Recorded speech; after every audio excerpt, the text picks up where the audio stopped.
1절에서 7절까지 읽겠습니다. 1절에서 7절 한 절씩 교독합니다. 1절에서 7절. 선지자의 제자들이 엘리사에게 이르되 보소서 우리가 당신과 함께 거주하는 이곳이 우리에게는 좁으니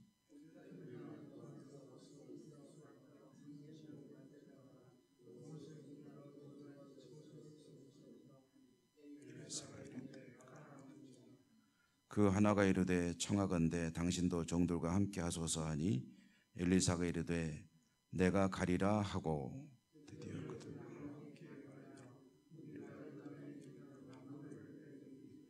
한 사람이 나무를 벨 때에 쇠도끼가 물에 떨어진지라 이에 외쳐 이르되 아 내 주여 이는 빌려온 것이니이다 하니 하나님께서 어디 빠졌느냐 그곳을 보는지라 엘리사가 나뭇가지를 베어 물에 던져 쇠도끼를 떠오르게 하고 이르되 너는 그것을 집으라 하니 그 사람이 손을 내밀어 그것을 집으니라.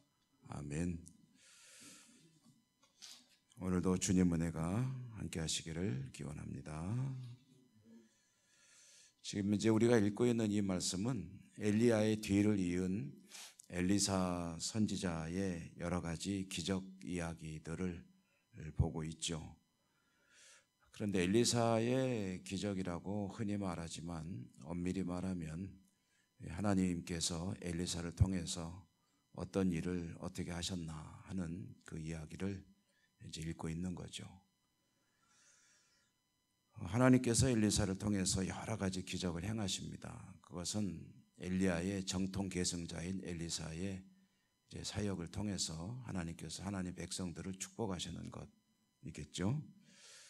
오늘 이야기는 마치 무슨 옛날 이야기 같기도 하고 또 동화 같기도 하고 그런데요.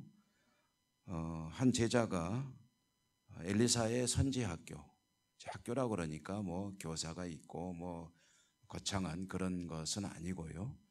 엘리사를 따르는 이제 제자가 되기를 원하는 무리들이 따라와서 이제 함께 생활을 하는데 그러려면 아무래도 최소한의 이제 주거 시설이나 이런 것들은 이제 있어야 되겠죠. 그래서 이제 그것을 선지학교라고 부르는데 요즘도 오늘날도 그래서 신학교를 보통 선지학교라고 부르기도 합니다. 어쨌든 엘리사의 선지학교에 학생들이 아마 제자들이 늘어난 것 같습니다. 그러니까 이제 좁아졌다. 그래서 교사를 확장해야 되겠다 하는 그런 이야기죠. 그래서 확장을 해야 되겠습니다 하니까 이제 엘리사가 그렇게 하지 해서 이제 목재를 구하기 위해서 요단으로 갔다.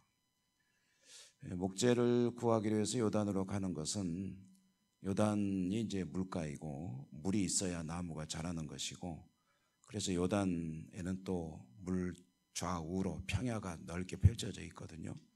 그러니까 그곳에 가면은 이제 야자수들이 이제 높이 올라가 있고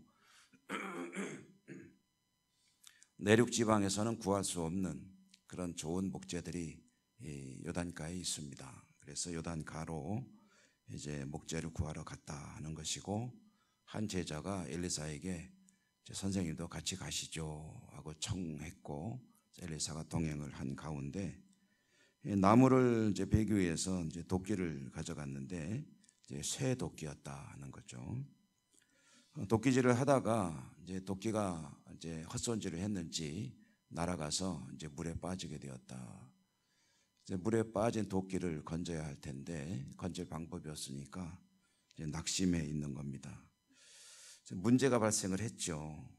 쇠도끼가 물에 빠졌다 하는데 요즘으로 치면은 그까지 도끼 하나쯤이야 뭐 돈 얼마 주면은 철물점이나 그런 그 철 기구들을 파는 데 가서 사면 되겠지만 그 당시의 이야기는 좀 많이 다릅니다. 쇠, 이 철이라는 것이 요즘처럼 흔한 때가 아니고요. 아주 귀한 금보다는 못하지만 그러나 그만큼 이제 금속이라는 것이 귀한 때이고 이제 보통 인류의 문화로 보면은 석기 시대를 지나서 청동기 시대 그리고 철기 시대로 더 접어들게 되는데 이때만 해도 청동기 시대에서 철기 시대로 넘어가던 그런 시기이고, 그래서 보통 청동기를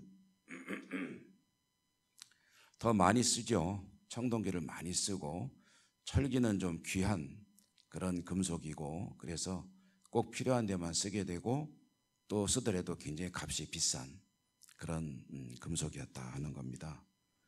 그러니까 이제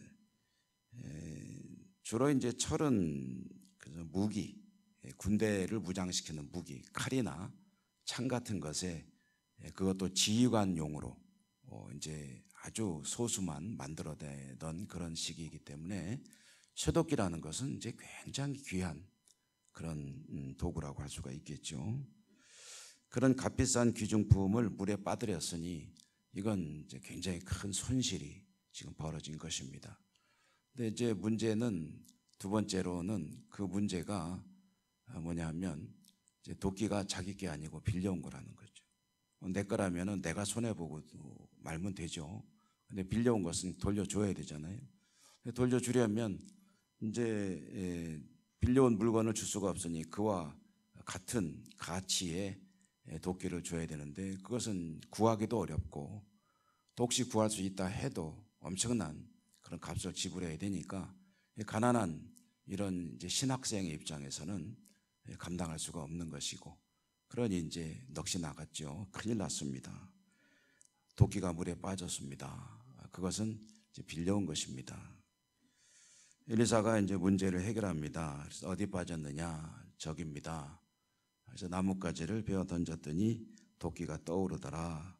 그래서 그것을 건져냈다 하는 것은 이제 하나님의 어찌 보면은 참 그야말로 옛날 이야기 같은 그런 이야기인데요.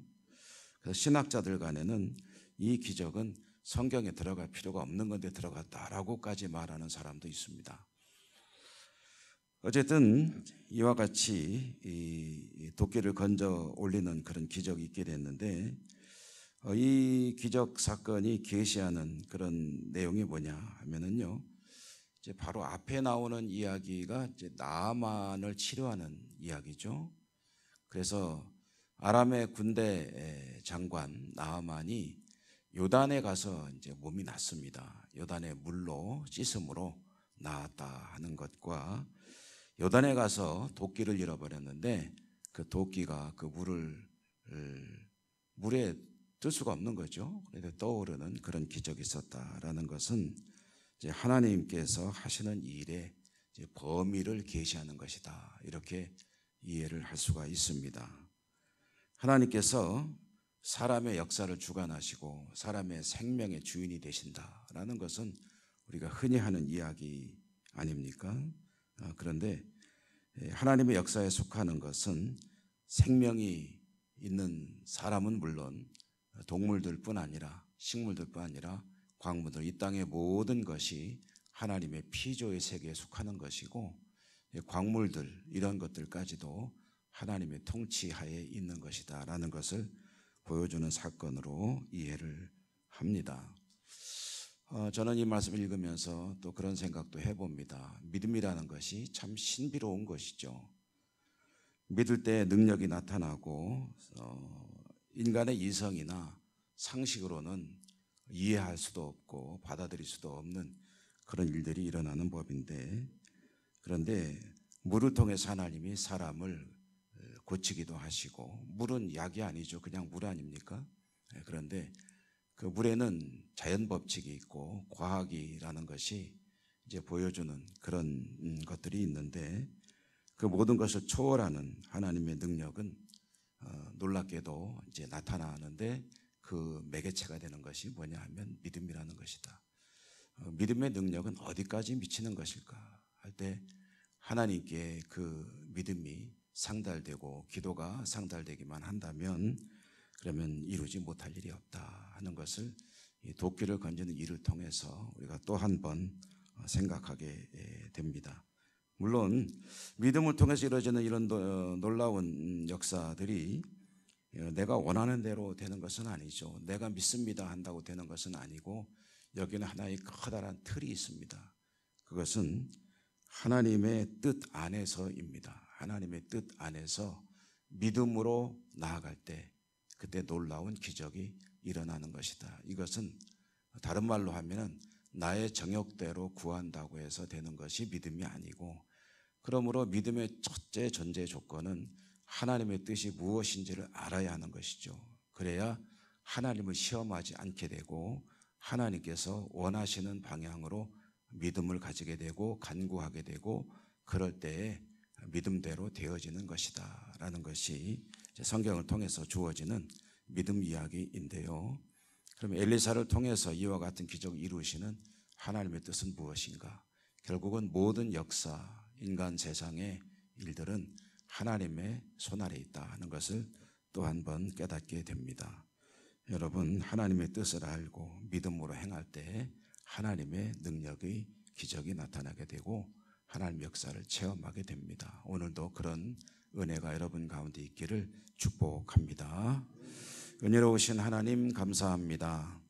오늘 엘리사가 물에서 도끼를 건진 기적의 이야기를 저희들이 읽었습니다. 저희들의 삶의 영역에서도 뜻 안에서, 하나님의 뜻 안에서 믿음으로 나아갈 때 얼마든지 일어날 수 있는 기적 사건임을 또 한 번 깨닫게 됩니다. 저희들에게도 하나님의 기적이 필요합니다. 믿음으로 나아갈 수 있게 은혜 내려주시고 믿음대로 되는 역사를 경험할 수 있도록 축복해 주옵소서. 예수님 이름으로 감사하고 기도드립니다. 아멘. 하늘에 계신 우리 아버지의 이름을 거룩하게 하시며 아버지의 나라가 오게 하시며 아버지의 뜻이 하늘에서와 같이 땅에서도 이루어지게 하소서. 오늘 우리에게 일용할 양식을 주시고 우리가 우리에게 잘못한 사람을 용서하여 준 것 같이 우리 죄를 용서하여 주시고 우리를 시험에 빠지지 않게 하시고 악에서 구하소서. 나라와 권능과 영광이 영원히 아버지의 것입니다. 아멘. 기도할 때 여러분의 기도, 그리고 우리가 함께 기도하는 아픈 분들에 대한 기도를 비롯해서 여러 가지 공동의 기도 제목들을 가지고 하나님께 뜨겁게 기도하시기 바랍니다. 주여 한번 부르고 기도합니다.